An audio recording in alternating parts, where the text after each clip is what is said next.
Paragraf isi dan penutup analisis teks kolom opini. Takut ke Tuhan, lari ke Tuhan. Sebelum mulai, harap diketahui bahwa perbedaan warna dalam teks menunjukkan bagian tersendiri dalam analisis. Contohnya, dalam paragraf ini, hijau pudar menunjukkan pernyataan, lalu hijau timun menunjukkan bukti, hijau gelap untuk interpretasi, dan warna hitam untuk efek. Teks menggambarkan tema religiusitas yang terpaksa dengan mengutip dan mengkritis perilaku moralis yang nekat. Konteks dari perilaku moralis Indonesia memperlihatkan pengajuan beribadah terbuka di tengah krisis pandemi COVID-19. Hal tersebut terbukti dalam kalimat, tanda kutip, di tengah narasi paling menakutkan dari segi sebaran, dan, tanda kutip, adakah seseorang yang secara logis tidak cemas dan tidak takut dengan virus? Keduanya yang terletak pada paragraf 7, baris 2 dan 3. Kalimat deklaratif dan interrogatif tersebut menampilkan penanggapan penulis terhadap perilaku untuk bersikeras beribadah di tempat umum. Ini merupakan tema utama dalam teks dengan mengikuti konteks situasi COVID-19 dalam Maret 2020 pada saat ini teks ini ditulis. Walaupun pemerintah sudah mengingatkan kembali masyarakat Indonesia akan manjurnya penularan COVID-19 dalam kerumunan, tetap saja agama dibawa. Alhasil, masyarakat akan menyadarkan pentingnya mempertimbangkan orang lain dalam masa krisis. Dengan itu juga agar mencari cara lain untuk beribadah. Teks cenderung menunjukkan kritisisme terhadap pemikiran konservatif dengan target pembaca yang memiliki latar belakang otoritas religi dengan tujuan untuk membawa perubahan perilaku sosial.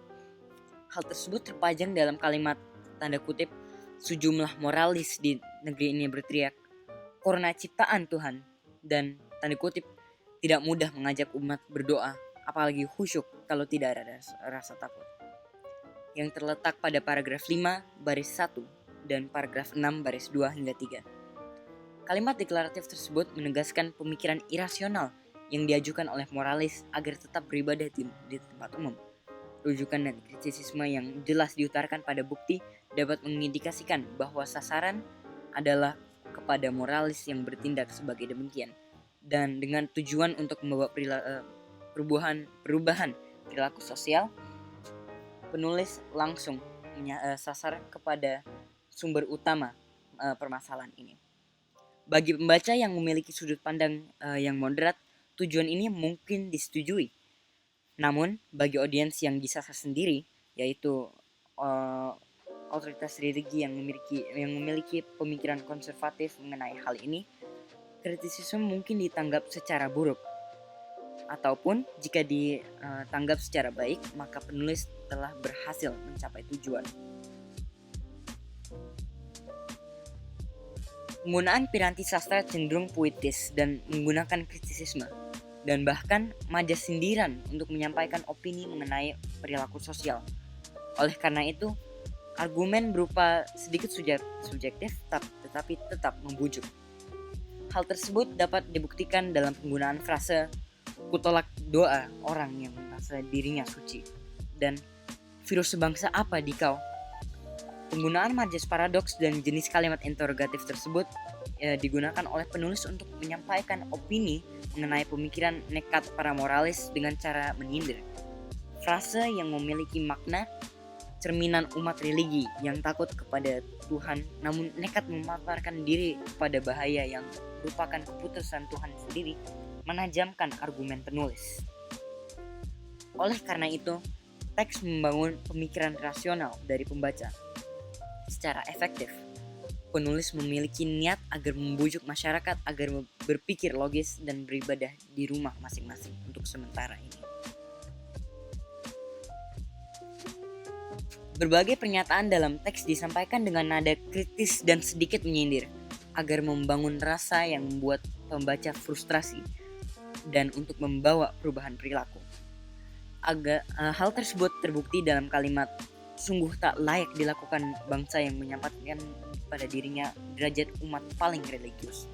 Dan anjuran itu sama sekali tidak salah, tetapi sungguh arif jika pihak yang memiliki otoritas keagamaan menawarkan perspektif lain.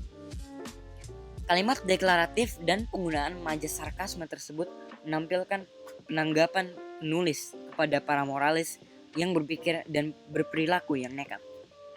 Teks mengambil sisi yang secara objektif lebih logis, tetapi penulis menyampaikannya dengan cara yang lebih subjektif. Ini membuat pernyataan yang kuat tetapi sedikit kontroversial bagi pembaca. Tentunya ada beberapa tanggapan baik dan buruk dari kedua sisi dalam argumen ini. Sebagai kesimpulan, teks tersebut mengkritik perilaku dan pemikiran nekat yang diajukan oleh otoritas religi agar tetap melaksanakan ibadah dalam tempat ibadah umum walaupun dalam kondisi COVID-19 ini pada saat Maret 2020 sebelum fatwa MUI dikeluarkan. Penyampaian puitis dapat membujuk beberapa pembaca untuk membawa perubahan perilaku sosial sesuai dengan tema, konteks, dan tujuan yang ingin disampaikannya. Dapat terlihat setelah teks ini dikeluarkan, fatwa MUI yang membataskan sholat Jumat keluar sebagai respons. Namun aspek formal yang sedikit menyindir mungkin mengesampingkan pembaca yang berbeda pendapat. Dengan itu, kolom opini dapat menyampaikan argumen secara baik untuk kemakmuran, keselamatan, dan keberlanjutan masyarakat Nusantara. Demikian dari saya, terima kasih.